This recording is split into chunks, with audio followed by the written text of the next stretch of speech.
Welcome to episode 108. In this week's episode, we discuss the metaverse. At the end of October, at the Connect 2021 Facebook conference, CEO Mark Zuckerberg announced a name change from Facebook to Meta. Meta is focused on bringing the metaverse universe to life, helping people connect, find communities, and grow businesses. In this week's episode, we explore the following areas. We discuss the leaked Facebook papers. Why do companies rename or rebrand? Discuss what the metaverse means. And then what are some of the key concerns around metaverse? And lastly, we discuss how we're looking to invest in the metaverse.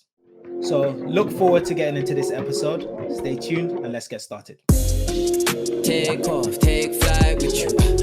For we never fly, but we're flying. Okay, welcome to episode 108 of the Take Flight podcast. How is everybody doing? Good. Happy to record another episode. Feeling good. How's your week been, P? Better now. My whole theme this week is health is the real wealth. Last week I was sick, caught a stomach bug from Karim, who caught it from school. Not nice. So it feels really good to be back, and all of the things we usually take for granted, just being able to wake up and have a routine, wake up and work out, wake up and go to work. I can get back to that now. So it's good to be at 100% strength. It's crazy because you actually noticed that your social media presence wasn't actually there. Previously, you would always be the first person to upload, like waking up early, etc. And I missed that inspiration. Not getting that inspiration. I looked at my phone, didn't see your post, so I went back to bed. I was like, if P's not getting it, why do I need to go get it? No, I'm touched. If you're serious, I'm touched. Shua, what about yourself? How you been? I think I don't know if Olu is serious, but we're going to assume you're serious, Olu. Your laugh said something different. Now, on my side, all good. Actually, this is the first episode that I'm recording from Copenhagen in Denmark. So I am in my temporary accommodation I have until the end of the year. But all good. It's been a busy couple of weeks, but it will be busy until the year end. And now, looking to close out the year and then hopefully go on vacation somewhere for New Year's. But let's see. But all good otherwise. How was the relocation? No, sorry. No. How was the what? Sorry. How was the relocation? Has been good. I actually moved here properly about a month ago, but just whenever we've recorded the podcast, I've been in other locations. But no, all good. Settling in well with the new role, launching a product for the first time in my life, so learning a lot, and also I've got a great team to help. So yeah, lots of learnings. But otherwise, Copenhagen's a fun place. Got introduced to a few people here already as well. So all good. Enjoying it. Nice. Daniel, how you doing? And for the listeners who are listening instead of watching, Daniel has got another very, very fresh haircut right now. That's very fresh. Very fresh. It's not that fresh. It's about 2 weeks old now, actually.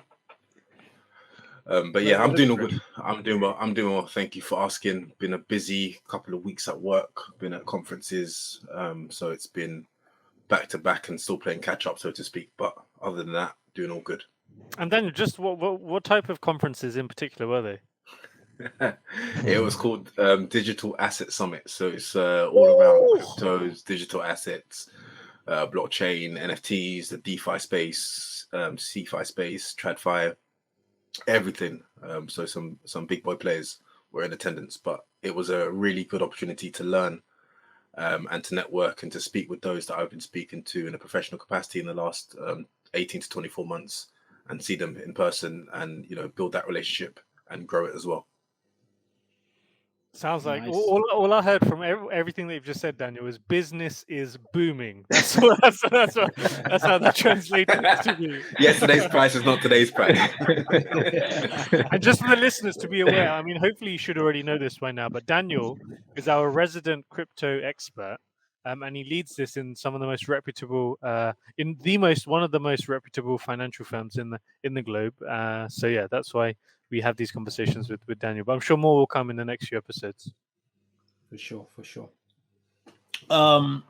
So why don't we get started in terms of this episode? And I think that's a actually good transition from sort of Daniel's conference. So this week's episode is going to be about Metaverse. Now, for most of our listeners, that has been a buzzword for the last month. But before we go into Metaverse, I thought it would be interesting to actually go through the timeline and how Metaverse started to become a household name or word. So in early October, there was a 60 minutes interview by a whistleblower in Facebook, a woman by the name of Frances Haugen. Now, within this report, Facebook were accused of focusing on ad revenue. So they were looked as focus on ad revenue instead of focusing on the safety of their users, focusing on growth over safety. Now, for our listeners, when you think about ad revenue, that is Facebook's business model. So Facebook generates their revenue through ad revenue. So a rule of thumb that I always say to people is if you're not paying for a particular product, you are the product. So what that means, Facebook owns Instagram, WhatsApp, Facebook, which are some of their household social media. And we're able to access these platforms for free, but we do get targeted through ad revenue. And just to give some context to our listeners, Facebook made 84 billion revenue in 2020 related to ad revenue. So you can see this is a large amount that we're talking about. Now, within the reports that were released, I'll just give you guys some of the key data points. They said that based on the studies, they saw that 17% of teen girls said that their eating disorder got worse by being on Facebook or social media. They said that 32% of women felt like they had body conscious anxiety by being on social media, Instagram. And in the UK, they said that 14% of girls found that they had more suicidal thoughts by being on social media platforms. So these are some of the studies that were leaked that Facebook have been aware of, which they've been accused of not actually doing anything to improve their platform in these different ways. So I just wanted to stop and open it up for you guys and just ask, one, is it Facebook's responsibility, right, to police their platform, make it a safer place for their users, and what your initial views are about this report? So yeah, it would be good to just get you guys' views on Facebook, and is it their responsibility in regards to these issues on social media? What are your just initial views on the report? First initial reaction is I think absolutely. It is their because they've positioned themselves as the company to collect personal data to enhance and interact social connections. So if it's misused or mismanaged, they certainly do have responsibility. And I think as a corporate, everyone as a corporate, they have I'm sure they have they should have a governance in place to protect and ensure that these things are not happening. So immediate answer is yes. But you know, one thing I do actually think about as you've asked that question, Olu, is how many of us actually read the terms and policies when we actually sign up to these apps? Because I'm sure somewhere in there it probably says we may or may not be liable in case something else, goes wrong. But short answer, yes. Yeah, I think just to build on P, so I'm also in the yes camp. I think they serve so many people across the world, and they have such an impact in terms of the amount of lives and views that they can impact. And I think also just from a business perspective, we've seen in all our respective companies the idea of ESG becoming even more important. So that's environmental, social, and governance, basically corporate governance. So I think as a business, even from a performance bottom line effect, this isn't a good indicator. So it's up to them now, not even just for social reasons, but from a business performance reason, to really address this, or at least put it in the open and talk about it in a bit more of a transparent way. I can't disagree with what P and Shrove said, because even with ESG, also the CSR, corporate social responsibility, which is a corporate term which refers to practices and policies undertaken by corporations to ensure that they keep and have positive influences on the world. And Yep. if you're now collecting people's data, if you're now amalgamating a large set of private information about users, I think they have the duty and care and the courtesy to ensure that things aren't abused internally. For sure, for sure. I think you guys are all right. But I also do believe that social media amplifies social issues that we have, deeper social issues that we have, that even if social media didn't exist, we will have. So I think a lot of times people criticize social media in terms of the algorithms and the videos that people are targeted on. But a lot of these algorithms are based on, okay, what are people spending their time looking at? So it's, unfortunately, our society is a society that is attracted to violence, right? Worldstar became popular because people enjoyed watching those sort of videos. So even if social media and those things didn't exist, I do believe that there's an element of it that's deeper in our society in which we do need to resolve.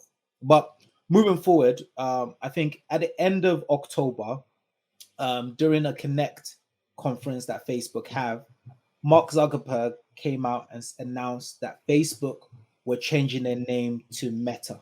Now, this Meta was going to be focused on the metaverse, where it focused on connecting people, communities, and growing businesses. Now, before we go into what the metaverse means, I guess I wanted to talk about rebranding and changing your names, because a few companies have done this. So I wanted to get you guys' views on why companies do this. Why do we think Facebook did it? And was it successful in terms of their rebranding and renaming? Yeah. No, I think there's several reasons. I was just listing out here. I think you've got 10, 20 plus reasons as to why companies rebrand. Sometimes it's a new CEO. It could be actually a result of a merger and acquisition from a company standpoint or product. But I think in the case of Facebook and now Meta, I think two things. One, it's partly on that reputation that they were building as a result of what you were talking about, the Facebook papers and the scandal, wanting to sort of create more of a fresher air by rebranding. So I think one is a reputation, and the second one is repositioning, where they believe that they see the future in people, in their investments, in how they think they want to deliver value and impact society. So, and it's just convenient that metaverse, which we'll come on to. So I think it's repositioning and also to move away from what was now perceived as sort of bad reputation. And it's very uncommon and unheard of for technology companies to change names. You'd very much hear that in mergers and acquisitions, especially in the law, when a partner becomes a named partner, they may change the name of the firm. And traditional old investment banks are typically the surnames of those who founded the bank. Not too long ago, 6 years ago, Google changed their parent company name. In 2015, Google rebranded under the parent company name Alphabet. And the reason why they did that was to highlight the transformation beyond search and advertising into the new markets, such as the driverless cars and healthcare that they were moving into in that industry, that sector. And when you think of Facebook, it's sort of, in my opinion, they did and pivoted at a time which was crucial for them. They went through those government investigations, which started in September in the filings, where they became a subject of government investigations, which was based on the former employees' allegations. And this was an opportunity for them to almost put that behind them, or they thought they would, and delve into a new space, pivot, and maybe accelerate that pivot into the metaverse. We all know that Facebook have Reality Labs, which looks at VR and AR, so augmented reality and virtual reality. But this transition was probably the icing on the cake, where Mark probably thought, now is the time to rebrand. Let's take everyone's focus off being under the microscope for these allegations. Let's think about how we can build a better world in the technology world and pivot and focus on that. So all of this that's going on is almost brushed under the carpet, so to speak. Yeah. Just a quick point. Also wanted to add, even if they didn't have the Facebook papers, the scandal, what they're trying to pursue for the next 10 years and beyond is very different to why Facebook started in the first place. So a rebranding was necessary, right? I mean, Facebook started because he wanted to connect girls, I think, at a university dorm, right? Yeah. And it's that sort of social network. So where they're trying to go now is totally away from that. So a rebranding would have always, I think, been necessary. I It think would have happened, but maybe the timing is it would convenient, right? yeah, it would have happened, but the timing is all about the timing, because after their shares fell 16% in September once the journal first reported that they were being Exactly. investigated, and that could have plummeted further if there was nothing to distract people from the negative press. If everything that was posted about Facebook was negative, it's further going to plummet their shares. But now there's an opportunity to be in the headlines for something else, to distract everyone and divert everyone's attention. Essentially, that's what I think. And Daniel, do you think that worked? Shiwa, do you think that worked in terms of the distraction? Have you heard anything? I'll be honest, I haven't heard anything about the papers since Metaverse was introduced. That's now been everyone's focus. Disney talk about it. Every other company during their sort of earnings report talks about how they're going to adopt the Metaverse, how they're going to get integrated. Nike even talks about it as well. So I personally think it worked. The share price has gone up since they announced this, right? People are now looking at Facebook, as mentioned, as just one service, one product under this massive umbrella and this platform, versus just thinking about Facebook and everything bad about social media targeted at this one company. But the thing also to keep in mind is they also control what you see and what you don't see. So you can easily build an algorithm that says anything related to Facebook papers that somebody's trying to repost or trend, cancel it and take it off, which could be one of the reasons as to why we don't know as much about it. I mean, you've seen the stuff on TV, news-wise, anything, and I'm sure people have been trying to get this to go viral. It's not going to last very long. It's a little bit like Jeff Bezos buying the Washington Post so he can control the narrative of what's been written about Amazon. So all of the, I don't know, you could call it maybe practices that are not so recommended, it's not going to become mainstream, so it'll be interesting if to know what, how much they have not allowed us to see related to this topic. Sure. Any last views before we go into the main topic? No, I think it's. I mean, the fact that we are having this dedicated episode talking about the metaverse shows that the name change did exactly what it was there to do. If you think about how many different different forms of content that we're consuming, whether it's podcasts, YouTube videos, television, the news, you have all platforms talking about the metaverse in some shape or capacity. So I think that shows that it has worked to that extent. But then, of course, the long-term application is what will be the driver. But I think the fact that we're having this conversation shows that it has had an effect in terms of taking our attention away and focusing on something much bigger. And as Daniel said, this is it's a big opportunity, and there's a lot more forward looking. Great. So now let's go to the go on, Daniel. Go on. No, say your point. Daniel, we got to hit it now. We've got to hit it now. No. All I was going to add is, whilst the negative press, this metaverse, this is something huge, and I know we're going to get onto it in a moment. But when you put Facebook, or now Metaverse, into isolation and under a microscope, what they're planning on doing, what they're trying to do and building currently, is mind blowing. Let me break this down some figures. Wait, Daniel, hold your horses. I think. No. Go ahead.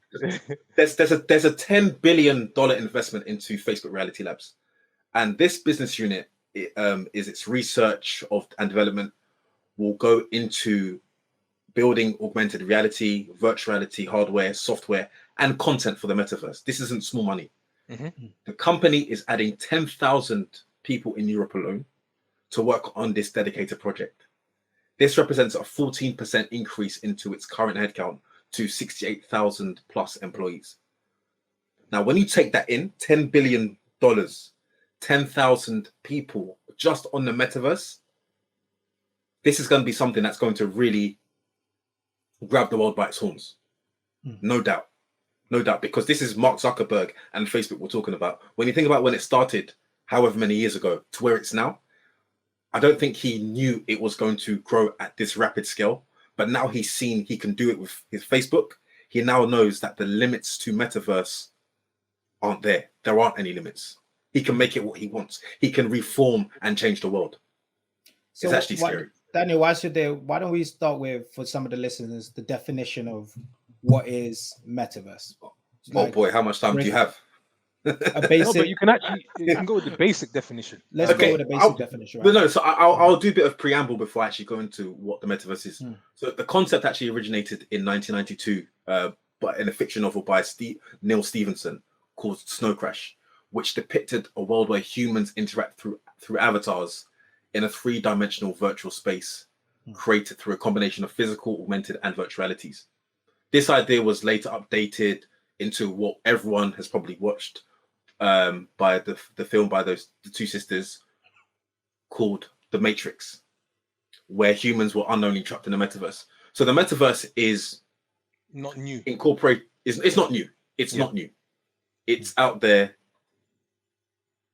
And it's let me pass on to someone else. I don't want to stick let me try with just a basic understanding for our listeners. Oh yeah, actually, so yeah, I failed to give the definition. Let's go with just a basic understanding of the metaverse and what it really means, right?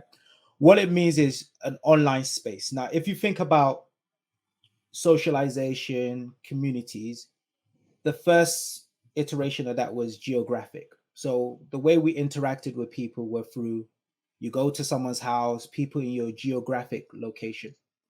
Then the internet was created. So the internet was created, which allowed us to, again, communicate, but more in a 2D world, right? So you communicate with people all over the world through text. It could be through pictures and through now video. So you have like Zoom interaction through the internet. When we think about this metaverse and the metaverse world, this is now the next stage and the next version of the internet, which is now we're going to be interacting on this 3D world. Now it's really immersing ourselves into this digital world.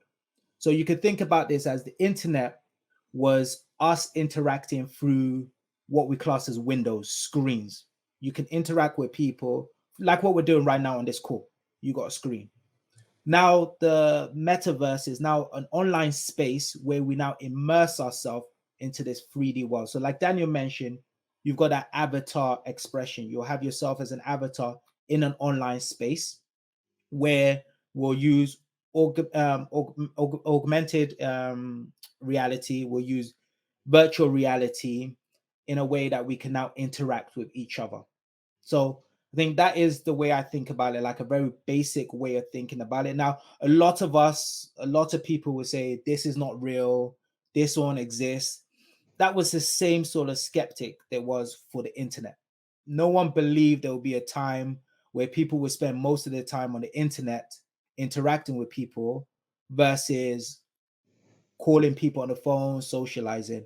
This is now that new stage, that 3D stage, that virtual stage of interacting with people. I guess I'll open up for Shual, P, if you have anything else to add. Yeah, no, I think the only thing I wanted to add around the definition side of things, just to bring it to its lowest level of detail, is metaverse. It was like this. I saw it was a prefix, right? So meta is after and beyond, and then the verse is sort of referring to that universe. So just really simple and easy to remember.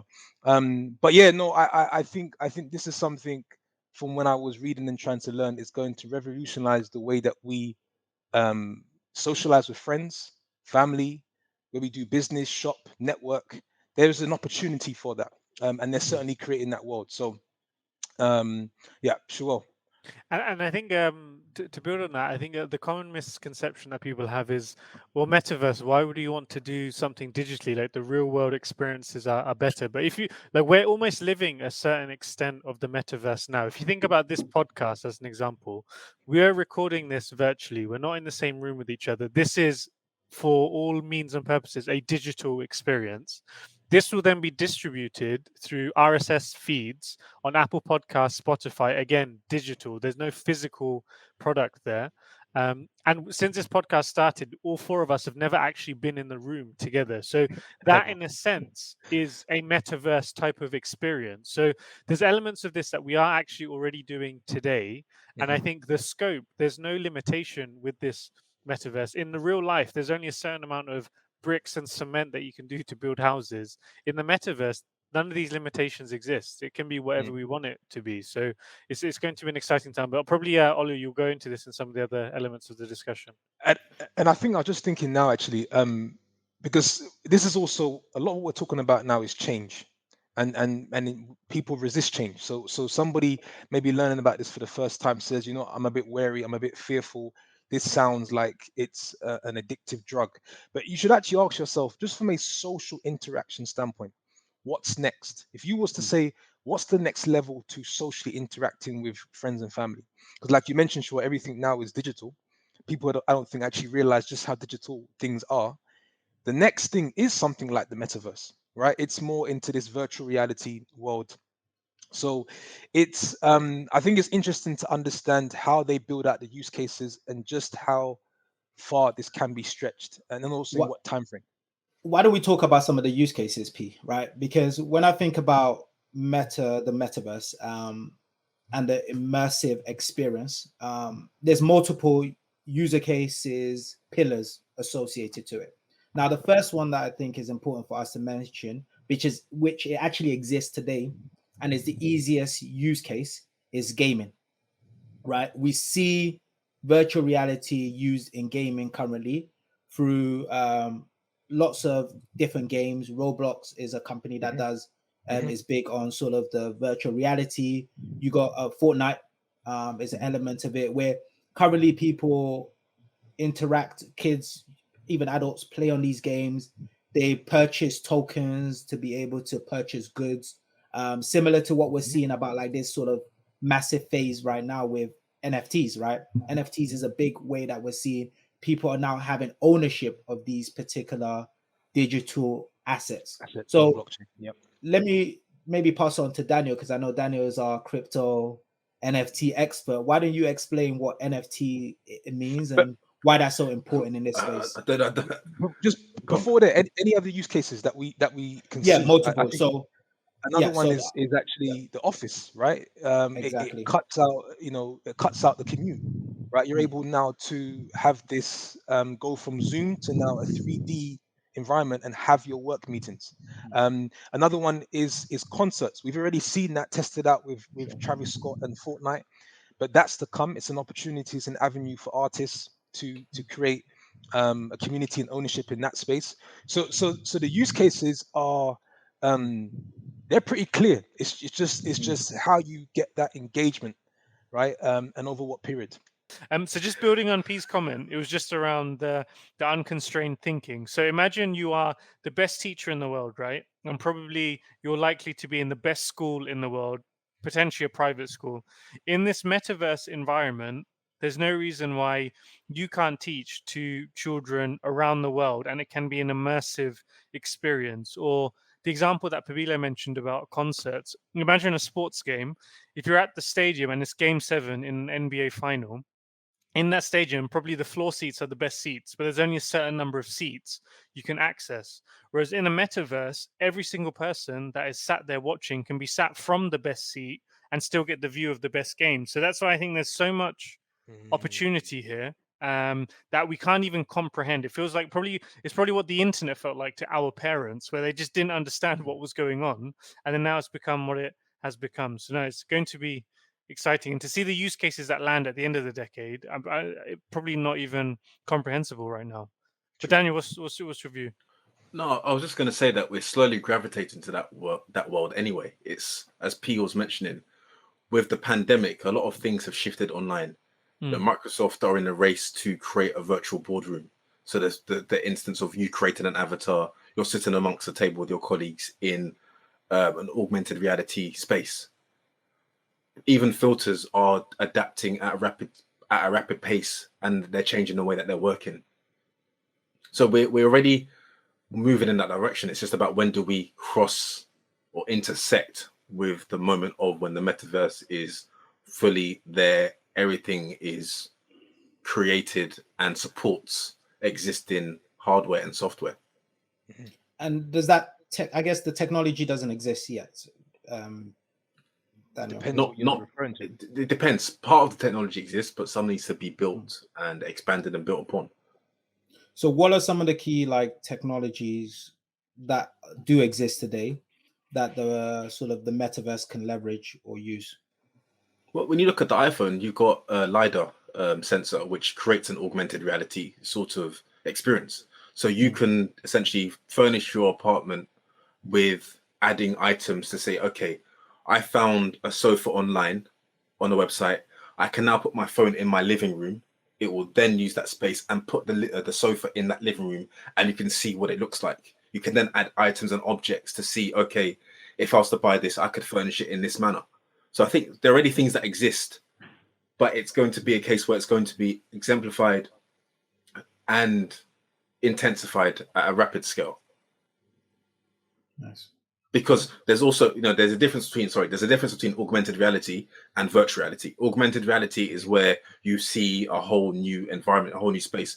Virtual reality usually includes some sort of goggles or eyewear that makes you obscures your vision, and then you're now experiencing something new just to yourself. And what do you guys think about sort of the adoption of this? Do you feel like this is something that's going to be readily adopted? I know Facebook was saying that they expect around, I think, 1 billion users by 2030 in 10 years time. So 2030. So what's you guys' views about the adoption? Do you see this as it's accurate, because when you look at the younger Gen Z generation, this is right up their street. This is what they love. So they're going to be the first adopters. They're going to be the trailblazers in this space. They're not going to have any reservations. They don't think it's bad. And we're not debating whether the metaverse is good or bad. I think it's neither. But they're going to be ones who will be readily available to adopt this new technology, the same way that we were ready to adopt mobile phones in our generation and smartphones. Yeah. I think the adoption, it really depends also on how is it that we're going to be accessing it. The Oculus headsets is what you see now. I mean, shout out Sadiq, by the way, if he's listening to this, but he bought an Oculus headset about 4 or 5 years ago, and I remember using it, and it felt good, and it was crazy to put on. But am I going to put that on every day? Probably not. It's quite clunky as well. So I don't know where the hardware goes. I was listening to a tech podcast where the guy, his wild idea is something that we're already using and comfortable with at the moment. For example, AirPods. For some reason, he thought the AirPods had probably a better shot, because this is a piece of hardware that we're already putting on every day. Probably millions of people are using them around the world. And if there was a way to incorporate vision into the way that the AirPod is being used, that could be another ease of use. But at the moment, Facebook has got a partnership with Rebrand. So they've got you have your sunglasses in a way where you can, right now it's really basic visual VR sort of technology and AR technology, but they are looking at ways to advance it in a more wearable way and comfortable way, like you mentioned. So Sherelle, what you were mentioning was virtual reality. So the Oculus Rift is virtual reality, whereas AR augmented will be through some sort of glasses, which will enhance the user's surroundings, projecting new information on top of what they're already seeing. And that's where it'll be a sort of a seamless. So even as I'm wearing glasses now, I could see my real reality, or I could probably flip it and see an augmented reality. It's the merging between physical and digital in one place. I think Ollie, to your question, adoption is also going to be driven by how quickly they can innovate on the hardware, because and that's obviously where they're spending most of, obviously that's a big focus in terms of where they invest a lot of their money today. Because if you can get these ocular lenses to be more comfortable, or that they could design maybe a more of a virtual suite that you can sit in, and that creates a much more improved user experience, then you can then last longer. I was watching a short clip of a lady that tried ocular lenses for 24 hours, and she only actually decided, the rules were she'd keep on for 24 hours and she'd only actually, I think, come off. She had an important text or something of that nature. She had work meetings on with the lens. She played a couple games, but after the 24 hours, she didn't feel great. So what I took from that was there was you could keep someone entertained for a period of time. Coming back to Shuol's point, how long could you keep it on for? But maybe what is currently today is not comfortable enough for you to spend longer than a couple hours on. So how quickly they can get hardware that is suitable and maybe also competitively priced, because I think today is quite expensive. I think that would invite more people to give it a go, because you also need that user experience and user feedback to help improve. You need people to use it to say, look, could you add this to that Meta? Can you add a few more? And I think that also starts this chain of reaction. Pete, but contrary to what you just said, I don't think I don't think the initial intention would be for people to live in an augmented reality state. I think it's almost like you're saying, I'm going to go to work, I'm going to check in on the metaverse right now, I'm going to spend some time, and it's sort of like a commute there, or you're spending time, then you come back to the physical world, and depending on how addictive it is will influence how frequently you're on it, how frequently you spend time on there. Similar to Instagram. Instagram isn't created for you to spend on there 24/7, although our screen time has suggested otherwise at times. But it's similar because we come back onto Instagram because we're addicted to something, or we want to see something, we want to check in online, we want to check in with our friends or followers or see what they're up to, what they're doing. So that will be now a case where we're going into Metaverse to see what people are doing online in their digital homes, or what they've built, what they're doing, what ventures they've taken. It's going to be almost like a physical world online. So you'll probably be able to buy houses, do property, do BRRs, do that now. Yeah. So you virtual rent, that. buy spaces. Yeah, you do HMOs, you do all of that. So no, jokes apart. There's not going to be no BRR on the metaverse. I think it will be a concept that will be new for everyone. But I was gonna to what you just said. If you ask Mark Zuckerberg now, would you want the population to spend more time in the metaverse or in the real world? What do you think he will say? It's going to be metaverse, and he wants probably to create 100% adoption of it, and for people to be addicted the same way he wants people to be addicted on Instagram right now. He's never going to openly say it, but he makes more money and gets more money the more people spend time on those platforms. So that's where so with that in mind, I'm thinking that they're working on the hardware to make it so that you can spend as much time in this space as possible, which is the part that I think one of the questions that Olu had was, what does the metaverse mean to us, right? What's your aspirations with the metaverse? Another thing I also wanted to just quickly clarify, just to check if I'm correct, the metaverse is actually just Facebook Meta's verse. There are actually other companies, that are creating their own metaverse. Is that correct or wrong? So metaverse is not a Facebook thing. The metaverse is just a broad definition of this online space for sort of this augmented reality space. So it's not a Facebook thing. Okay. Facebook are just creating their own technology to support this. So other companies have it as well. There's multiple. Right. There's Omni. Omni is another company that's big in sort of this metaverse world as well. But then on that, you got to then question. I'm not saying you need to, but there's a reason why Facebook rebranded as Meta, because now when we move into the world and sphere of Metaverse, the first adopters or the first people or first brand you're going to think of is not Facebook, but you're going to think of Meta. Yeah. You're going to think that they created it. You're going to think that they're the pioneers and leader in this space, that it's going to be a seamless adoption. So they're smart in what they've done. Very smart. And P, just another way to explain that, right, is when I just thought about it, is the internet, right? Who owns the internet? Web 3.0. No one, no one company owns the internet, right? It's just that's the same way to think about the metaverse. But like Daniel said, them choosing the name Meta, automatically we're going to have a connection between them and the whole universe. In that sense. So just a clarifying question on that. But is their focus on the hardware, or their focus is on everything? Everything. Okay. Everything. Full ecosystem. What you can buy, avatars. So it's hardware. They're spending millions on development. So you can imagine, to create this, you need a lot of coders, skill sets to develop and create this. So Facebook are focusing on every element of it, educational, gaming, everything. No, no, I think Yeah. Daniel and P were talking about this, but I think it might be good to bring this up. Is what are some of our other key concerns about the metaverse when we think about it? I think P, you mentioned about go on. There are quite a lot of concerns. What are some of yours? Go ahead. I say some of my concerns is that people's augmented reality becomes their physical reality. So people are now adopting an online presence which they think is real. For example, in today's age, Instagram. Why is that a concern? Wait. In today's age on Instagram, you can have 15,000 followers and you think, yeah, I've made it. You can have 50,000. But also what that does is to someone who's in the limelight, for example, you meet someone or you've been following someone for a while, a celebrity, and then you see them in person, you go up to them like like they know you. And that's quite frightening for someone who doesn't know you. You're just like a fan, you're a follower, and you've come up, tried to hug me. It's an invasion of privacy. And I say that because people's reality online slowly becomes their reality in life.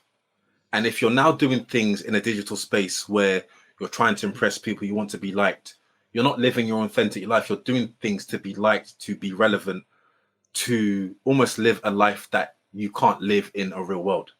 So if you can live any life you can online, you're not going to choose the worst life. You're going to choose the best life that you can. But then when it comes back to a physical and real life, you're going to have huge mental problems because you haven't managed your mental health in such a way that your reality online is not real. You now start to preconceive the idea that your online reality is your real reality when it's not the case. Yeah, it's almost like dreaming. But what happens if you spend? It's almost like it's almost like you're having a dream and you're thinking, yeah, this is real. This is real. You wake up, you're like, well, I didn't win the lottery. Like, I'm sure we've all had dreams where you've woken up thinking, man, I wish that dream was real. Why not have to wake up? But at least in this situation, you can go back into the metaverse and continue. But I think that's what Daniel's mentioning around this concern, right? Because because then you spend more time in a fake world than you do in your real life. And people will start to, it's called escapism, right? People want to escape their reality, their world, and create this version, which it's going to reach a point where people might struggle with knowing what's real, right? Is my physical world real? Yeah, but that is a question. That's what I was going to say. What is real and what is fake? If they say if you tell a lie enough times, it becomes the truth. So now we're having a discussion about it's your perception of what is real and what is fake. That's why I say, what is the concern? I think the concern is that your physical for me is real. Now, the reason why I mentioned that is you could talk about what are some of the side effects, right? We are still physical human beings. We need to eat, we need to exercise, we need to sleep to survive, right? If you are connected to this virtual reality and you believe that that's now the new reality, it can lead to, and we've seen in some of these movies come out, right, where people are completely addicted to this or this escapism, and they forget to log off, get the right amount of sleep, get to eat the right nourishments and nutrition and all of that stuff, exercise, etc., and we can lead to a bigger problem. No, just to play devil's advocate a little bit, I think on the flip side, I mean, if you use social media as a marker of digital life, and then you see a trend of people becoming more depressed, anxiety levels increasing, if that trend was to be amplified even more in the metaverse, then probably we're all screwed. But then I'm thinking, because we've seen what has happened with social media, the good and the bad, you would hope that the way that the metaverse is shaped up, there's some learnings there as a community that we can make it better from the start. I think on the flip side, some of the positive cases, imagine in this real life, you're disabled or handicapped and you're in a wheelchair. In the metaverse, you have no physical limitation. Or imagine if we're all didn't know each other and we all come from different parts of the world, but in the metaverse there's a language that allows us to all communicate with each other as well. Or in the metaverse, we know, I mean, we've spoken about in episodes about how racism is still an issue in some parts of the world more than others. In the metaverse, race, gender, all of this stuff could be completely erased. So there's so many different paths that we could potentially take with this, and I would hope From the experience of social media, we'll be able to learn and then shape it in that way. I think, yeah, I hope so. But me personally, I I struggle to believe that would be the case, right? Because like we mentioned about social media, right? It amplifies society and how society is. So you got to think about social media right now. They spend a lot of time in regards to moderation, like censoring hate speech, policing. Imagine how do you do that in a virtual reality without invading people's privacy, right? And then imagine the data that these companies will have. Forget about your clicks, right? Now we know how your mind thinks, like every element of your mind, all the posts, like that's just crazy in terms of the data control element of it. So for me, until like I've got bigger concerns than I do have in terms of the possibilities. I think we've talked about the possibilities, right? But being connected to something in that invasive way, yeah, that's scary. But you Oli, can't you at the mentioned same Oli, time. Just really quickly, go on, Daniel. Oli, you mentioned something. It's like what stuck out to me in all that you're saying. There's only one small bit that stuck out to me is if we're going onto this metaverse of Facebook's or I'm gonna call it Facebook's idea of the metaverse. What are they getting from us? Yeah, that's a big That's the question mark. scary bit. That's a big question mark. What are they getting from Your us? data. Forget someone turn up on a hologram on your couch. Yeah. What? Trust me, you could do that in the metaverse. But what are they getting from a billion users? And it's more than data. It's crazy. But It's when I crazy. say data, Daniel, I mean every form is like how your Yeah, brain every works part is of your being, yeah. what you think of when you wake up, your thinking, your thought process. That is all data points for them. It's like what gives you a headache, all of these your health, all of these elements of it. I It's just scary. I just no, I do think the points that Shua's mentioned should not be overlooked. These are some No, for sure. powerful points. I also refer back to episode where we discussed what could you do if you had no fear, you had no limitations, right? And I can imagine how many people in this world would want to experiment that. So it's this idea of endless possibilities, where I was just thinking about what Shua said. You might have lived a life of just real struggle, and metaverse is kind of your solution to living an alternative way.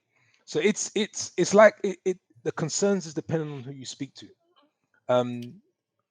Yeah, And- it's extremely interesting. Sure, go and ahead. and just the my answer, Olu, wasn't based on Facebook's definition of the metaverse. It's just broadly speaking.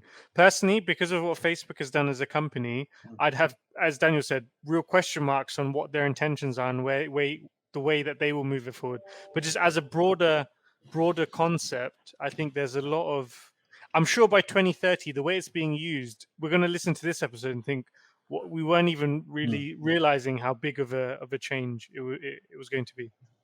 For sure, Shua. But I agree with you in regard. Like for me, the data and the privacy element of it and the health concerns need to be clearly out, because it can't be a situation, especially how invasive this is when we talk about immersive.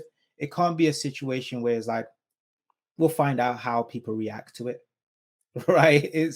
It's completely I think but like you mentioned, the possibilities are just amazing. Okay, so last quick topic before we wrap up is we've talked about the metaverse. So I want to understand from you guys, how are you guys investing in the future of the metaverse? What companies are you looking at? What are you learning or reading yourselves to sort of develop yourself in this space? What are some of these companies? And I could start, right? I can be honest, like I'm a traditional investor, right? The way I'm not trying to find won't survive. Won't survive. Won't survive. Traditional retail investor. That was funny. I'm not trying to find the next moon. Oil and gas stocks. Any oil and gas stocks? Hey, my oil and gas stocks are doing well. But the thing is, you should have a moonshot in your portfolio. You should have at least one moonshot. I'm saying the way I personally think about investing in this is, how can I invest with companies that are adopting the metaverse, but still traditional companies that I know will survive in the physical world and also in this digital world. So, for example, Disney is a stock that's in my portfolio, which are experience, right? They have an experience in the real world, and that's a way that they can adapt that into that digital world as well. Facebook is another stock that I own, that I'm highly invested in. Also, a lot of gaming stocks, right? We mentioned about companies like Roblox and other companies which deal in gaming within the VR, AR space. So those are like sort of the key companies. Other companies that deal in the chips, right? A lot of these technology hardwares are going to be leveraging different chips. So instead of me trying to find out one land that people are going to purchase or NFTs or whatever, etc., I'm more the sort of person that invests in the infrastructure versus the what I would call about non-utilizable assets, right? So I think there's two types of assets, right? There's assets which are generating some sort of growth, return, and there's assets which are more speculative, right? I buy this particular art, I'm going to assume that someone's going to want this art in the next 5-10 years, etc. I steer more at the companies that are growing technology, innovation in their space, which people will leverage to that infrastructure space. Just Daniel, just before I tag Yeah, Daniel in tag really me, quick, tag, I think tag me, Daniel should tag go me, last. tag Probably. me, tag No, me, real quick. tag me, tag me. I just wanted to add to a couple companies. You can add Nike there. You can add Zoom. You can add Amazon, Epic Games, all companies that are invested in this space.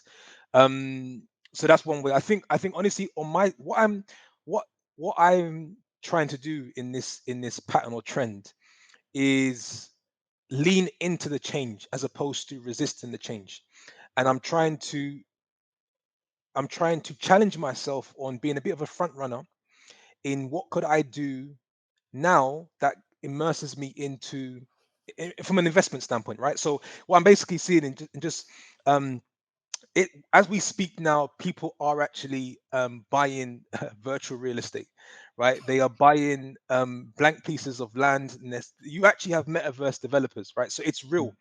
So it's happening, and it's about understanding. Okay, how does this work, and how can I get in, right? How can I? Then I'm going to tag you in a second. Dan, give me a second.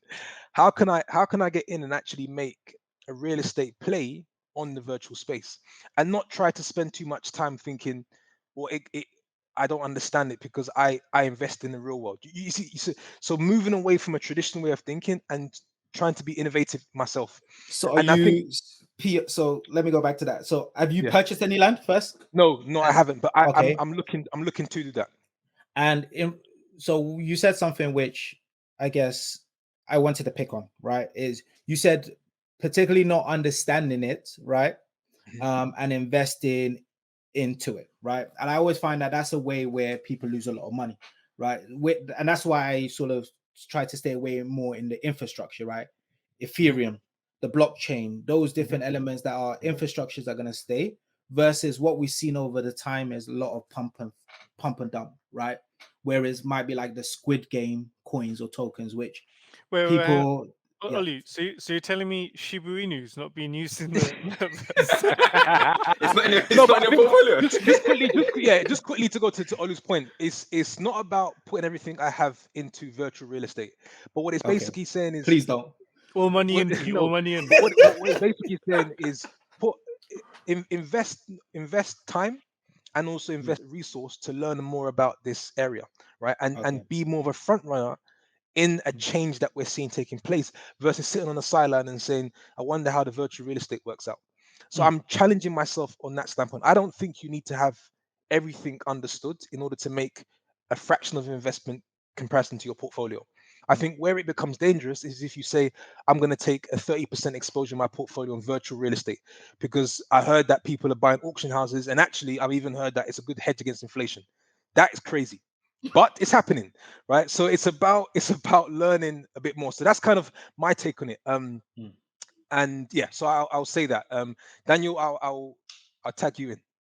Jeff Hardy, go ahead. No. Thanks, Matt. No. I'll let you. I'll go last. No, Obviously, Daniel, sorry, go. I said Matt because of Jeff and Matt Hardy. Daniel, go. Moonsault. Sure, you go. Okay, go ahead. Sure, you go. No, Daniel, go ahead. No, I'm going to be quite long. No, sure, go No, ahead. take Sure. your time. Take your time. But that's why you should go in case you need to cut off. There are many points that I'll talk about what people are saying about going all money in on virtual reality. And I was speaking with someone. I was speaking with someone last week, and I've said it, and we've said it many times. We're in a place where there's so much information out there. It's actually frightening that we'll probably get analysis paralysis. There's so much. And I was talking to someone, and he said, if there isn't enough risk, he's not interested. He said, if there's no risk, he's not interested. 5% risk, he said, is nothing. He wants 95% risk. And But go ahead, this conversation was, I left, my head was fried. When I got home, I just was unloading to Melissa. She's like, you're going to write this down? I said, no, I don't need to. I'm not going to forget this. Love that. And he was talking about, he's got a wife and 2 kids. He, at one point, was in London for something. And he's like, I've got enough money. Should I spend another night in a hotel? Or am I going to South Korea? He said he slept in the train station, got on a flight to South Korea the next morning. I'll tell you what, his life has changed since from that decision because of what he was exposed to in South Korea. But when I talk about the risk, he said he sold his wife's bags, shoes, everything. He'd been researching a particular blockchain. I'm not going to mention it. He was researching a particular blockchain, and it's not one that is well known that you know. And he got 25k together. He went all money in. A year later, 100x, 2.5 million. And he's like, really, is this what this can be doing? He went to his father-in-law, who traditional real estate, likes the real estate. And he said he recently, a building of his was acquired in New York for, I think his share in it was about 10 or something million. He wanted to go and reinvest it. He's like, no. Just give me $1 million. You can do without that. Don't worry about that million. You don't even need that million. You're getting old. Don't worry about that. Give it to me and I'll show you what I can do. And he was telling me in all of that conversation, if you've got a certain amount of money, say you've got 10,000, do 1,000 in 10 different places, because one of them will give you something. And I think I don't know if this is, I don't follow Jeff Bezos that much, but he was saying, Jeff Bezos said, even if you are wrong 90% of the time, do it again. Because when that one time pays off, it covers that 90% won't even matter. Yeah. And I say that because as we transition into a digital age, as there are many cryptocurrencies, there are NFTs. If you don't make a play on something, you will regret it for the rest of your life. I'm not saying do not care about traditional finance. No, that's good. And exposing yourself to companies that will have a play because they will have no option or choice to get involved. Like Nike, they will have to. Disney, they will have to. But I'm telling you now, if you do not, this is not financial advice, but if you do not try and get something in this digital space, I don't know what you're doing. I do not know what you're doing. I think for the listeners, right? We're still live. Let's for the listeners, for the listeners, I think we need to obviously mention that this is not financial advice. Yes, it's not financial advice, but it's wisdom. We are not your financial advisors. Your financial advisor will tell you this because even the banks don't want to do this. Guys, we've got to be responsible. Guys, you need to say this. No. Let's pause for a second. Let's pause for a second. Nandy, take all that bit out. Nandy, take that bit back. No. Keep it all in. Let's pause for a second. For every story of someone doing successful, there's millions of people that we don't hear about that have lost everything based on investing with zero information, right? Your friend, the fact that he was able to go to family members to be able to get $1 million told me 25k wasn't that much for him. There's some people. Let me just finish. Let me just finish. There's some people that will put their life savings into it, they'll lose their marriage, whatever, by not being responsible with capital allocation. Capital allocation is in regards to how much are you willing to risk. So I do agree you need to be targeted. If you want to take bets, etc., definitely do it. But capital allocation is really important. Let's be honest, when crypto first came out 2 years, 3 years ago before it crashed, if any of us had sold all our properties and went 100% into it when it dipped, a lot of us would be losing a lot of sleep, probably would have sold out. But Yeah. No, a couple things. So I think maybe just because what Daniel gave us there was needed, and it was passion, and Agree. sometimes you need to hear that. And what I think Daniel's trying to say is we all have an opportunity. This is probably once in a lifetime where There's it's a not transfer of wealth. designed, the transfer of wealth that's taking place, right? Everybody has an opportunity to participate. It's not structured in a way that you need to be an accredited investor or a particular profile to get in on this investment, right? It's fractional investment. You can actually put, 500, £100 or £1,000. And I think what Daniel's basically, the message Daniel's saying is, don't sleep on this opportunity that could possibly change a part of your life or your life. And I think when you, especially when you break down and you look at communities and you look at what's happened over decades and you think about some of the opportunities that we've missed, because you talk about access, right? Here is an opportunity that we actually do have access. Now, what you're saying, Olu, is we have to be very mindful. We're not talking about invest in your house, and we never will. And never that will is what advise I that. was. That's And why I that was is, giving the disclaimer, which you Daniel guys were wants to bring. interrupting, saying all in, all in. And I'm Yeah, saying no. we've got people listening we've got people listening that don't know us, that we've got to be responsible in regards to telling them don't put everything in. And that's the part that I'm just trying to say so that the audio can hear, which loses all liability from us. That's all I'm trying to articulate. I agree with everything you're saying. I think. You're right. You're right. Yeah. Yeah, it's just pay attention to this. So can I say the disclaimer change. and then we can continue, right? Oh, I Go thought you on, said Keith. it. Oh, sorry. You say I at the thought- end as I- well, Olu, as well. Yeah, I thought you said it as well, Oli. I mean, you made it pretty clear, to be honest. Because I think Nandy's going to cut this all out, so I just want to. No, I think we No, should. no. Look, the point I was trying to say is what P was saying, and maybe I got too passionate. I got lost in the source. It's needed. It's But needed. The passion. We're at a time where there's a moment that is essentially once in a lifetime, because we might not in our lifetime see something like this again. Because the whole point of cryptocurrency is to create economic freedom. Mm-hmm. Because when there's hyperinflation in countries and remittances and changing to sending money to family at home, it's crazy.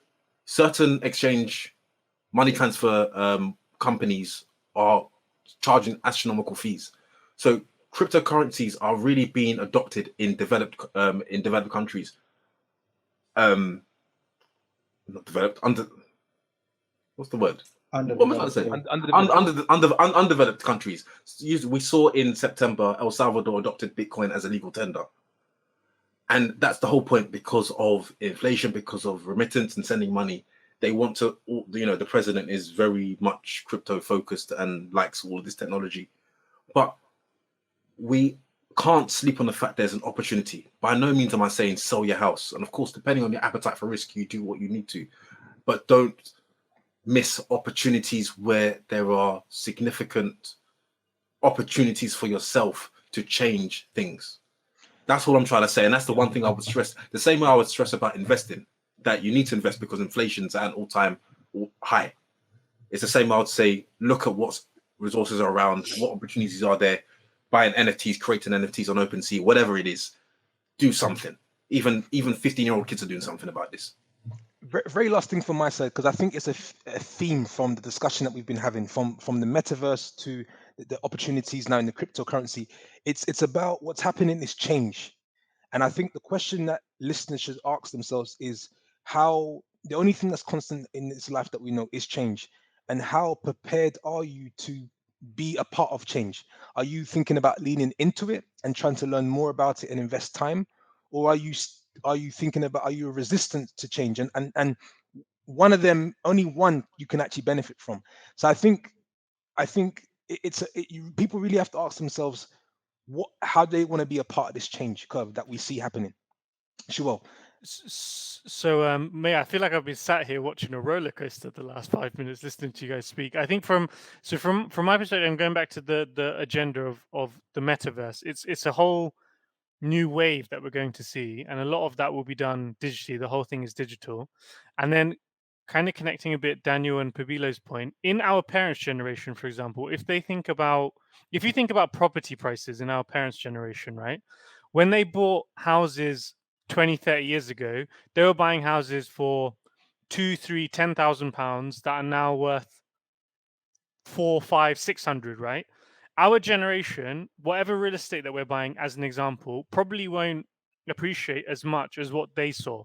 Now, this whole cryptocurrency, the financial world, this is basically going to be an enabler of the metaverse. And this, as Daniel's saying, is a window for us to be at the beginning of a asset class that could potentially be our generation's appreciation of, similar to what the stock market has been, for example, for our parents, as an example. And this, where we are, is so early in the overall history. That's basically where like the S&P 500 was in the 1920s to 1930s. We're at the beginning, right?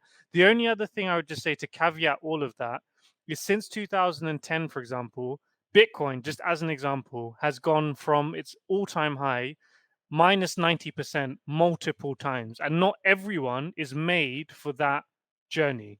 So that's just something to keep in mind, that the volatility that we're seeing there, and Daniel's probably in the best position to see this because he sees this more than all of us, is a roller coaster. And at the moment, with stocks all-time high, cryptocurrencies at an all-time high, everything's at an all-time high, it's very easy for us to forget about the risk that is linked to all of this. And there will be a roller coaster, there will be adjustments, there'll be lots of things that go up and down. And crypto is really one of the most volatile, but it will all be part of this metaverse change. So as Pabilo said, it's better to be involved somehow, even if it's a small amount, because once you've got some skin in the game, you're following a bit more, you're understanding a bit more, you're learning about it a bit more. So it's just important that people recognize we are at the beginning of a great wave, but there are going to be lots of risks and ups and downs that go with that. But being part of that journey will be a great learning, no matter what. So Don't jump off the roller coaster; you will get hurt. And I think, Shual, I think you defined that really well. The volatility in regards to it. I think everyone's mentioned their point. I think my just last point on this will be: we are not your financial advisors. We are just four guys talking on a podcast. Seek financial advice in regards to understand what your risk appetite is. Shual mentioned volatility. Time in the market is important, but if you were to put all your life savings in there and for some reason there is a correction, because we are seeing all-time highs in the stock market, real estate, crypto, every element or every asset class, can you afford to take that downside? But that doesn't mean you shouldn't invest. Find out what portion that you can allocate to invest in, and you should definitely do that. Another caveat, Shual, is the regulations between stocks, properties, etc. is completely different to the crypto. So we've got to be careful in regards to how we classify that. A lot of cryptos are speculative items, which is just the same as me building something and then just selling it and hoping someone will pay more in the future.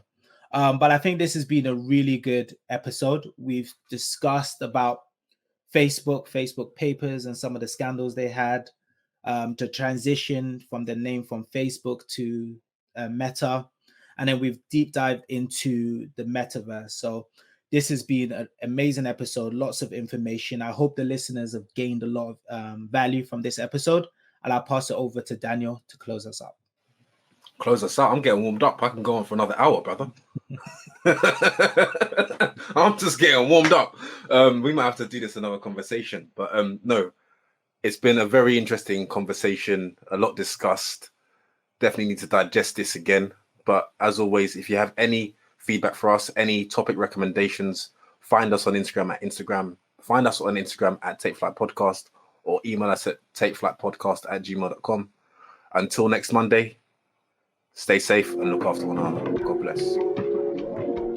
Peace. Take off, take flight with you.